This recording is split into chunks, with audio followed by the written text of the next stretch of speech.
Hello and welcome to the new video. In today's video we're going to take a look at the top 10 underrated boss for season 22. Those are boss that no one really talks about, but honestly, especially one of them, maybe even a few more, might be something you really have to take a look at because, yeah, those Pokemon are actually really strong and, yeah, nobody really thinks about them. So today we're going to give them a little bit of spacey as well, a little bit of time on the screen, and so let's move on here and see which Pokemon I picked for the top 10 most underrated buffs for season 22. But before that, feel free to leave a like, subscribe, but also let me know down below which Pokemon did I miss.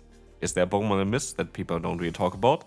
There's a lot of videos already on the channel for the new season, so definitely check them out as well. There were like a lot of them where I talked about a lot of Pokemons already, and I think today are only Pokemon in that I haven't talked about yet, so let's move on to the first one. At least not in this type of format. We're going to have Cacturne here. Cacturne I had, I think, in the tier list, but anything else I didn't really have to, and it's only rank 397, and this thing as well. Not all the time. The ranking on PvPoke going to show you on how strong a Pokemon actually going to be. For example, Cacturne here, a very squishy Pokemon, not great against the general meta. But if we take a look at the meta that we're going to have for the next season, all of a sudden this Pokemon looks like a very nice meta breaker, getting a very solid +5 wins here, but also going to have a lot of great matchups, especially energy up, or when you're in certain two-shield scenarios, for example against Bellossom as well as the Drampa, so you're actually going to have solid play, but you just need a little bit of either an energy advantage or like having the two-shield scenario where the insane attack style of this Pokemon really helps out, especially as you can boost yourself with Trail Blaze and now having great coverage against Dark-type Pokemon with the move Dynamic Punch. And this is like the thing as well, Dynamic Punch really helps this Pokemon out by having a very strong coverage move here. With 90 damage for 45 energy, this Pokemon is going to be very, very strong. And again, this tier, like this list here is basically ranked by the average rating that you see on the right side. So this is the lowest average rating that you're going to have in today's video, which is 435. And still, I do think that Cacturne is very great as an anti-meta threat. And this is the thing as well. The rating on PvPoke is mainly about the general meta matchup, and the general meta matchup doesn't really reflect the actual meta, and this is, for example, here the case, where Cacturne is definitely a little bit better than rank 397, because it's really good against the current meta that has been played. Next up would be also one of those examples. This is going to be a little bit more of a unique moveset for this Pokemon, which is going to be Bellibolt here, where Discharge got changed, as well as this Pokemon got access to Sucker Punch, and while Thunder Shock and Zap Cannon and Discharge is now the recommended moveset for this Pokemon here, Discharge we don't know how much energy it actually needs, it's 35 or 40. I do think that this is going to be an interesting one here because, yeah, with Sucker Punch, all of a sudden this Pokemon is going to be able to break the top 6 meta Pokemon, all of them. Because you have Electric type coverage for the Mandibus, you have just normal neutral matchup against the Meloma, you have Electric type coverage against the Lapras, you have Dark type coverage for Grumpig, Dusclops, and Wells Corsola. And so this Pokemon has quite a lot of play here. With Parabolic Charge as well as Discharge, you're going to have the option to even boost your own defense. And so, yeah, this Pokemon with Sucker Punch just going to have some nice,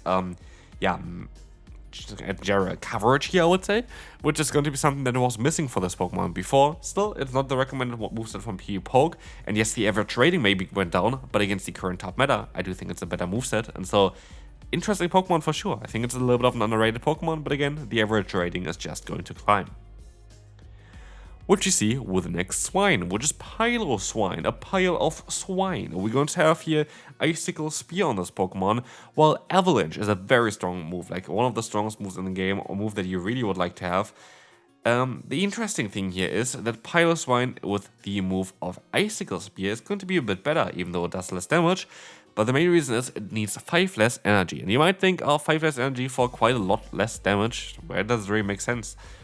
You need 1 less fast move, and this is quite crucial in the Go Battle League, and as you're gonna see, we have more wins, we're going to have more of an average rating here, while the meta itself is maybe a little bit worse than before for Piloswine. I still think this Pokemon is going to have some solid play. I do think that the main issue for this Pokemon is actually the meta that we're going to have for the next season, but yeah, again, this Pokemon definitely going to have a lot of play, and we can move on now to the next one, which is going to be the Drampa, which is going to be a Pokemon that currently has 5 wins and 34 losses. Horrible Pokemon. But the cool thing about it is it's a normal and dragon type Pokemon, which is quite unique in the current meta where it's around mainly ghost type Pokemon. This Pokemon might actually have more play than you would expect. And that's something that you're going to take a look at here right now as well, because Drampa actually looks quite solid. And we're gonna see it here as well in this one. With the Swift update, this Pokemon going to get now a very cheap move, the cheapest move forward. It still has good coverage with Fly, but it's also a stab move. And so you have double stabs now, and you're going to have a great typing to beat those Ghost type Pokemon, giving you quite a lot of play in this meta. And especially in the two-shield scenario, this Pokemon is absolutely not to underestimate, and I do think it's actually a very solid Pokemon to run. Is it top tier meta? Not really, but it's still a very good Pokemon, and I do think this buff actually helps out quite a bit. So get your Drampa out, give it a try. I do think it actually is going to be way better than you might expect here. Mew is going to be the next one. Having access to Psyshock is going to help it out quite a bit. Climbing up quite a lot of ranks, because before it had Surf and Wild Charge, and Surf is not a good move, to the point where I don't think Surf would have been actually the recommended moveset on this Pokemon if it really got like calculated through. I would assume that something like Dragon Claw would have been better. But we're going to have a better move here anyway, which is going to be Psyshock. Psyshock is going to be a really good move next season. 40 energy for 70 damage is going to be ridiculously good. Issue for this Pokemon is you're going to lose against Morpeko, but anything else you're going to be actually quite neutral against. Like, even if you take a look at the Pokemon that you lose here, you're going to have play basically against everything here, at least with like some neutral damage. And that is kind of all that you could really ask for, right? So you're playing against everything, which means if you use it as a Say-Swap, it's going to be quite a decent Pokemon. Of course, I would assume that a lot of Dark-type Pokemon are going to be around, which is going to make it a bit more difficult to run Mew, but still, I do think that the buff of Psyshock is going to be very beneficial for Mew, because pacing-wise, it's going to be very, very good, because now you're going to only need 5 fast moves to get to a Psyshock. One of my favorite Pokemon here actually from this buff is going to be Bellossom. It depends on how much energy the move Dazzling Gleam going to need, but Dazzling Gleam going to get changed, does 20 less damage next season, but it's currently at 70 energy, and the energy is going to get lowered. So where does it get lowered to? Very likely somewhere around the 55 or 50 range. This is the 55 range from PvPoke. Don't know if that's going to be the case, but I would rather like to see something like 50. That would be kind of cool. It still wouldn't be an absolute broken move either. That would be a very strong move, but 55 here on PvPoke for 90 damage gives you great coverage in the current meta. And Bullet Seed plus Leaf Blade is going to be a great combination, because Leaf Blade is such a strong hit here, like such a strong move, that this Pokemon is going to be very strong. Is it better than Pokemon, for example, like the Superior, which has also coverage that's going to be able to hit fighting type Pokemon with the Aerial Ace and Frenzy Plant? No, it's not, but it's going to be an interesting Pokemon, and it's going to be a Pokemon that people are not expecting, and people maybe don't really know on how to play against them. And against Dark-type Pokemon, it's going to be the better Pokemon to run. So it's going to be an interesting one here for sure. Definitely going to help it out quite a bit though. Moving on to the next Pokemon. I think it's the third to last Pokemon here. We're going to have the Wartortle. This Pokemon. I know I've talked about this Pokemon quite a bit, but I kind of want to showcase on how much of an impact the Awkward Jet update actually had for this Pokemon. I mean, look at him. I want to build it. I want to run it. I want to destroy people with Awkward Jet Wartortle. I'm sorry, this Pokemon looks insane. I think it's a cool Pokemon to run. Don't get me wrong, it's not going to be the best over most overpowered Pokemon ever. But look at the average win increase. Plus 14 wins. 14 wins just for one move update. That is really, really good. This is really solid, and against the Pokemon that you have here as well, a lot of them you have very solid play against. And so Awkward Gun plus Awkward Jet is going to be Water Gun plus Awkward Jet. It's going to be very, very good with Ice Beam's coverage. I think this Pokemon is going to be absolutely amazing. And again, no one really talks about it other than me maybe. But yeah, let's move on to the next one. Machoke. Machoke is going to be here. This Pokemon is actually really good already. I didn't really know why people are not running it, but yeah. The main benefit for this Pokemon is of course the Dynamic Punch buff of needing 5 less energy.